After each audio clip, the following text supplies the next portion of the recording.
ஓம் ஸ்ரீ குருபியோ நமக. காஞ்சி மகா பெரிவா பாதமே சரணம். நாம் இன்னைக்கு 11வது நட்சத்திரமான பூரம் பற்றி தான் பார்க்க போகிறோம்.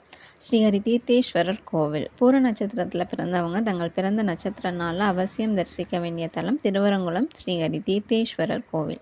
இறைவன் பெயர் ஸ்ரீஹரி தீர்த்தேஸ்வரர், அம்பிகையின் பெயர் பிரகன் நாயகி, தலவிருட்சம் அகிலமரம், தீர்த்தம் ஹர தீர்த்தம். ஒருமுறை சோழ மன்னனாகிய கல்மாக்ஷபாதன் என்பவனுக்கு நீண்ட காலமாக குழந்தையே இல்லை.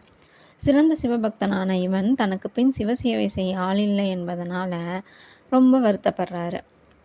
அகத்திய முனிவரிடம் முறையிட மன்னனின் குறை நீங்க திருவரங்குளத்தில் எழுந்தருளியுள்ள ஸ்ரீஹரி தீர்த்தேஸ்வரரை வணங்கும்படி அகத்தியர் கூறுகிறார். மன்னனும் இத்தலம் வந்து சிவலிங்கத்தை தேடி அலைகின்றான். அப்போது சிவபெருமான் அப்பகுதியில் தான் இருக்கும் இடத்தை அரசனுக்கு உணர்த்த திருவுளம் கொள்கின்றார். சிவபெருமானை காணாது மனம் வருந்திய மன்னன் அங்கேயே தங்கி சிவன் கோயிலை கட்ட முடிவெடுக்கின்றான். ஒருமுறை இடையர்கள் கொண்டு வரும் பூஜை பொருட்கள் ஒரு குறிப்பிட்ட இடத்தில் தினமும் கீழே இடறி விழுவதை அறிந்த மன்னன் அந்த இடத்திற்கு சென்று தன் வாளால் பூமியில் கீறி பார்க்க பூமியிலிருந்து சிவலிங்கத்தின் தலையில் வாள்பட்டு இரத்தம் பீச்செடுக்கிறது.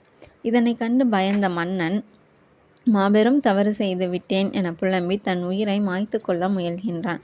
உடனே இறைவன் மன்னனை தடுத்தாட்கொண்டு பார்வதியுடன் திருமண கோலத்தில் தரிசனம் கொடுத்து இந்த இடத்தில் தனக்கு கோயில் கட்டும்படி ஆணையிட்டனர். இந்நிகழ்வு நடைபெற்ற தினம் ஒரு பூர நட்சத்திர நாள் ஆகும். இறைவனின் அருளால் அந்த இடத்தில் மன்னன் கோவில் கட்டினான். ஹரஹர சங்கர, ஜெய ஜெய சங்கர.